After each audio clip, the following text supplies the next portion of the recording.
구주를 높이고 문 영원 구원 얻도록 잘 인도함이라. 부르심 받들어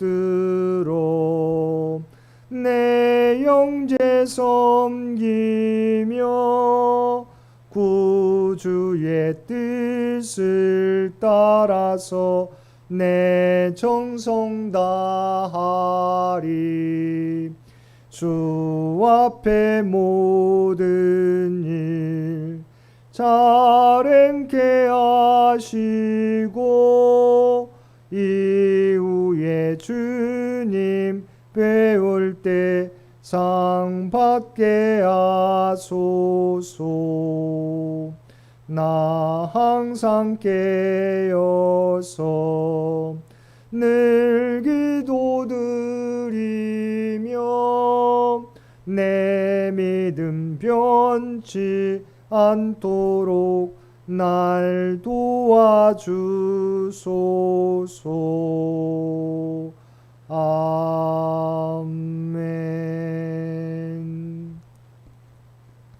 오늘 우리에게 주신 하나님의 말씀 고린도 후서 8장 16절에서 24절까지 말씀입니다. 고린도 후서 8장 16절에서 24절까지 말씀입니다.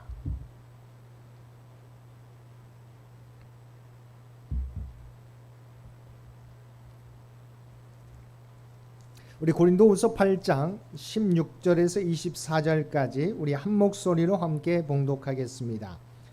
너희를 위하여 같은 간절함을 디도의 마음에도 주시는 하나님께 감사하노니 그가 고난을 받고 더욱 간절함으로 자원하여 너희에게 나아갔고 또 그와 함께 그 형제를 보내었으니 이 사람은 복음으로써 모든 교회에서 칭찬을 받는 자요 이뿐 아니라 그는 동일한 주의 영광과 우리의 원을 나타내기 위하여 여러 교회의 택함을 받아 우리가 맡은 은혜의 일로 우리와 동행하는 자라. 이것을 조심함은 우리가 맡은 이 거액의 연보에 대하여 아무도 우리를 비방하지 못하게 하려 함이니 이는 우리가 주 앞에서뿐 아니라 사람 앞에서도 선한 일에 조심하려 함이라. 또 그들과 함께 우리의 한 형제를 보내었노니 우리는 그가 여러 가지 일에 간절한 것을 여러 번 확인하였거니와 이제 그가 너희를 크게 믿음으로 더욱 간절하니라. 디도로 말하면 나의 동료요 너희를 위한 나의 동역자요 우리 형제들로 말하면 여러 교회의 사자들이요 그리스도의 영광이니라. 그러므로 너희는 여러 교회 앞에서 너희의 사랑과 너희에 대한 우리 자랑의 증거를 그들에게 보이라. 아멘. 오늘도 새벽을 깨우고 말씀과 기도로 금요일 하루를 시작하는 우리 모든 성도들 가운데 하나님의 놀라운 은혜가 언제나 함께 하시기를 주님의 이름으로 간절히 축원드립니다. 오늘 본문은 여러 교회에서 모금된 연보를 관리하면서 예루살렘 교회에 그 연보를 전달할 사람들을 추천하는 내용을 담고 있습니다. 바울은 자신이 나서서 연보를 거두면 모금한 돈을 사적으로 유용하려 한다고 비난받을 가능성이 있음을 누구보다도 잘 알고 있었습니다. 그는 자신의 진실성을 유지하기 위해 연보를 직접 관리하지 않으려고 특별히 신경을 썼습니다.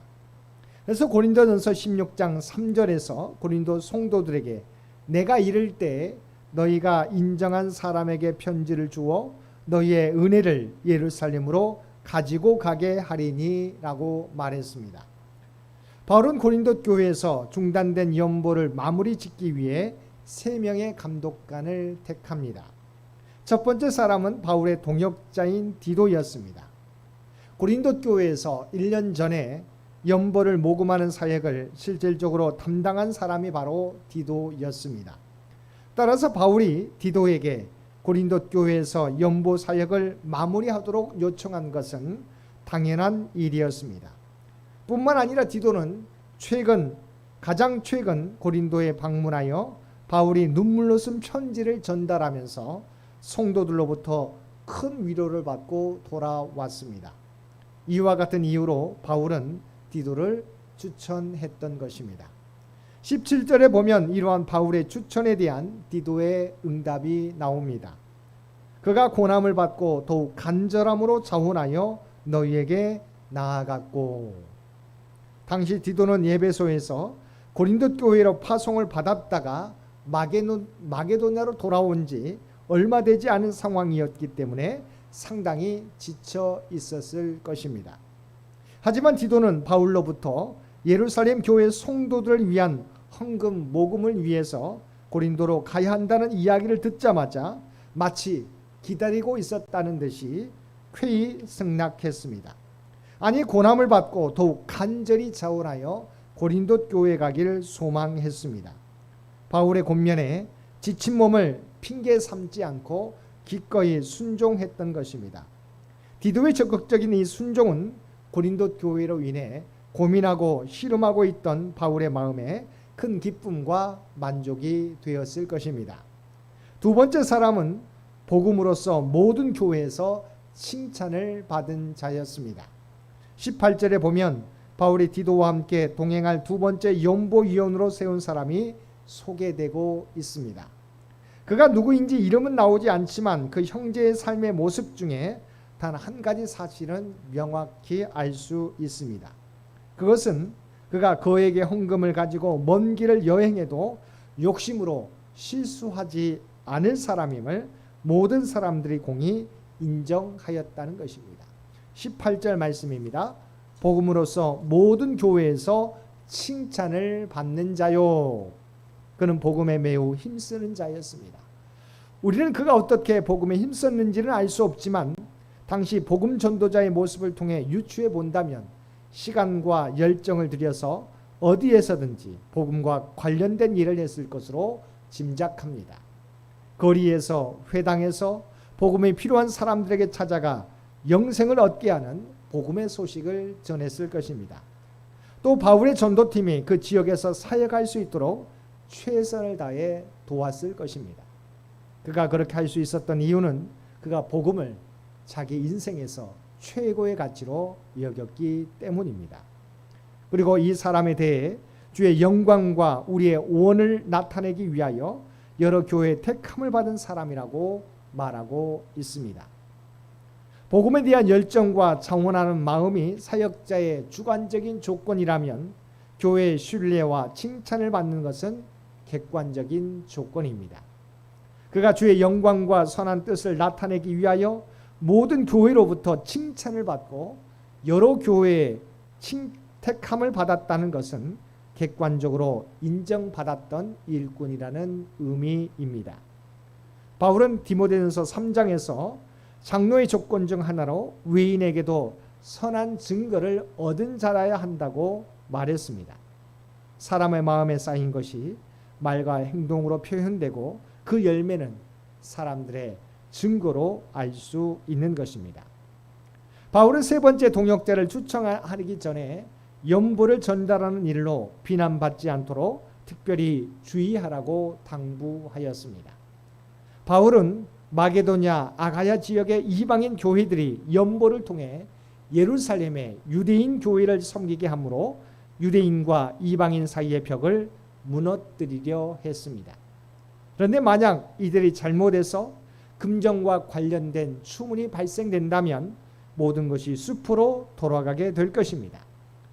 그러므로 바울은 아무리 좋은 동기를 가진 일이라 하더라도 사람들에게 비난받지 않도록 주의하라고 말하며 정말 믿을 수 있는 사람들을 택하기 위해 노력하였던 것입니다. 22절에 보면 바울이 고린도 교회 구제 연보 모금을 위해서 세 번째 동역자를 세웠음을 말하고 있습니다. 그가 누구인지는 두 번째 사람과 마찬가지로 불분명합니다. 그러나 우리는 그가 어떤 과정을 통해 연보 모금을 위한 동역자가 되었는지는 알 수 있습니다. 22절에 보면 우리는 그가 여러 가지 일에 간절한 것을 여러 번 확인하였거니와라고 하였습니다.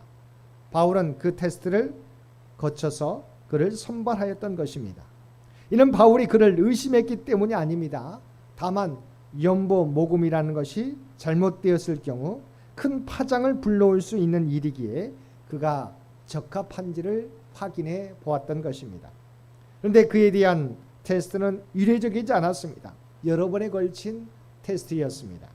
그리고 이 확인의 주체를 우리라고 표현한 것으로 보아서 바울 혼자 테스트한 것이 아님을 알 수 있습니다. 각기 다른 안목을 가진 사람들이 다양한 방법으로 그를 확인하고 선택한 것입니다. 그렇다면 바울이 고린도 교회에 보낼 연보 위원들을 선택하는데 이같이 심혈을 기울인 이유가 무엇이었습니까?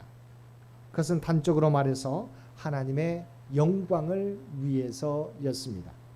사도 바울은 구제 연보와 같이 사랑의 교제요 은혜의 나눔이라는 선한 뜻을 담은 하나님의 일이 사소한 오해나 의심으로 인해 회방받는 것을 걱정했던 것입니다.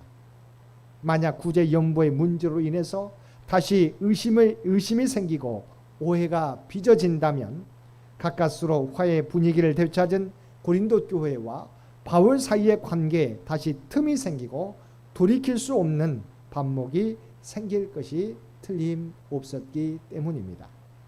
더 나아가 그러한 분쟁과 불안은 복음의 진정한 뜻을 곡해하게 하고 하나님의 영광을 가리는 일을 초래할 것입니다. 때문에 바울은 신중에 신중을 기한 것입니다. 바울은 디도와 형제들에 대한 추천을 마무리하면서 고린도 성도들에게 그들을 영접하고 그들에게 순종할 것을 권면하였습니다. 이는 수고하는 일꾼들을 환대할 뿐만 아니라 가난한 형제들을 위한 연보에 적극적으로 동참해 달라는 것입니다. 하나님의 사역에 동참하는 것은 사랑이 전제되어야 하며 연약한 이들을 향한 섬김이야말로 성도가 보여야 할 아름다운 증거 중 하나인 것입니다. 사랑하는 성도 여러분, 연보 모금을 위한 동역자로 디도와 이름 모를 두 형제가 택함을 받은 이유는 그들은 신실함과 자원하는 간절함과 그리고 주님을 위해 헌신된 사람들이었기 때문입니다. 또한 여러 교회의 택함을 받고 모든 교회에서 칭찬을 받은 사람들이었습니다.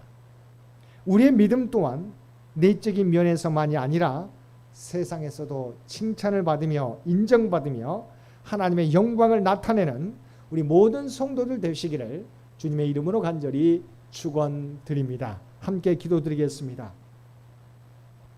사랑과 은혜가 충만하신 아버지 하나님, 우리의 믿음이 하나님 사랑과 이웃 사랑이 균형을 이루는 믿음이 되기를 원합니다.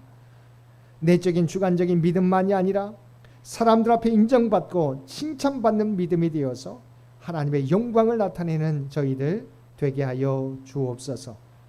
오늘도 이 신실함과 간절함으로 하나님의 뜻을 나타내며 수많은 사람들을 주님 앞으로 인도하는 저희들 모두 되게 하여 주옵소서. 특별히 이 나라의 민족을 궁일히 여겨 주시길 원합니다. 창현교회와 창현의 가족들을 일일이 기억하여 주시고 동행하여 주옵소서. 지키시고 보호하여 주옵소서.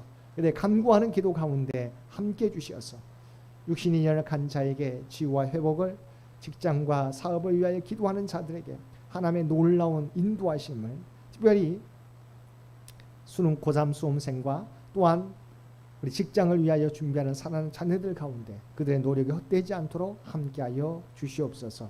오늘 또 우리에게 복된 하루를 허락해 주신 것 진심으로 감사합니다.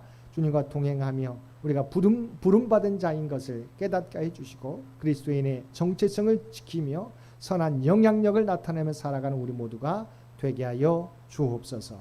이제는 우리 주 예수 그리스도의 은혜와 아버지 하나님의 극진하신 사랑하심과 성령님의 세상 끝날까지 우리와 함께 하시며 동행하시며 인도하시는 놀라운 교통의 역사가 우리가 하나님으로부터 부름받은 자인 것을 깨닫고 늘 어느 자리에 있든지 간에 하나님의 뜻을 나타내며 하나님의 사역을 충성되게 감당하며 살아가겠노라고 결단하며 세상 가운데 나아가는 사랑하는 주의 백성들과 그의 가정과 산업의 터전 위에 이제로부터 영원토록 함께 주시기를 우리 주 예수님의 이름으로 간절히 축원하옵나이다. 아멘. 여러분 기도하실 때 오늘 주신 말씀을 위해서, 이 나라 이 민족을 위해서, 창현재단을 위해서, 창현의 가족들을 위해서 기도해 주시고 각자의 기도 제목 가지고 하나님 앞에 더욱더 가까이 나아가시기를 바랍니다.